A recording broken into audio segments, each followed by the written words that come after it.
Hey, what's up everyone? It's Sigma Sunday and today we're going to be talking about the HP inflation. And I know a lot of people have already covered this. Yeah, it's old news. It's not really old news, it's still around, so it's still news.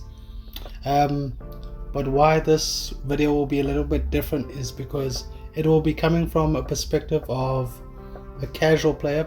If anyone watches my videos and my showcases, they know that I'm not the zero cycle guy. All my videos are purely just casual showcases, and I just want to share my thoughts on the HP inflation from a casual perspective, and I'm hoping a lot of you can relate to this maybe. Now, what do I mean by casual? By casual I mean when I get a character, I'm not always leveling their traces up to the max. I'm just leveling it up to the point where the character is efficient enough to clear MOC and I can do a showcase. That is what casual means to me. However, this is a luxury I got to enjoy because I'm a light spender in this game, and this is not the same for free-to-play players. And I'll be honest, a few patches ago I would actually want to level up traces to the max because it would actually be the difference between a 4-3 cycle clear to a 1 cycle clear, 0 cycle clear. I've only done 1 0 cycle ever, but I'm not here to talk about 0 cycles and 1 cycles and whatever and sustainless. I'm here to talk about the return on investment for leveling up traces to their max. It felt like the return on investment for leveling up was something that rewarded you back then. You'd actually see faster clears, you'd feel pretty good about it, and yeah, you'd still feel casual at the end of the day because you didn't have to max every trace out for every character. So what does this all entail, and how are we feeling it now, this HP inflation? And why do our traces not matter anymore, and our relics and all that? I'll tell you exactly why. It's because they want you to have specific teams for Memory of Chaos and this and that, whatever endgame. They want you to have this team for that, this team for that.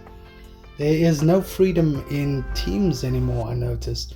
And if you want to do as good as the team you're supposed to have for that set endgame,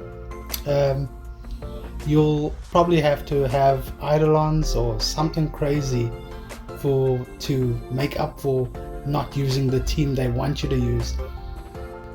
Now, the reason I think they maybe are doing this HP inflation is to prevent players to be able to brute force the game with any character, like Serval for example. But at the end of the day, it's not going to be a good idea because yes, it will make them money, but a lot of players will become burnt out faster because of this HP inflation. Yes, burnout will happen because of the HP inflation. People will get tired of it. The love we had for the game will eventually run a bit dry, if you know what I'm saying. And if players get burnt out from this HP inflation, we gotta keep one thing in mind, that Honkai Star Rail, Genshin Impact and Wuthering Waves, all eyes are on them. Even Zenless Zone Zero, all eyes are on them. So if something bad is happening within one of those communities, all the other games are going to hear about it. All the other games communities are going to hear about it, and it's not going to shine a good positive light on Honkai Star Rail. So they gotta think about this HP inflation a bit differently, you know. Is it really worth it to make money? I think maybe they think it is, but just because they think it is doesn't mean it's correct. And we're only going to find out in the future how players feel about all of it, and we'll see if it was the right call. And hopefully, maybe, just maybe, the casual and free-to-play players come out with the better end of the stick for this HP inflation. Do we call it a season? Yeah, we call it a season. This HP inflation season. Let's hope we come out on the better end of it all. And well, yeah, I've spoken a lot. I'll be honest, I'm a bit tired.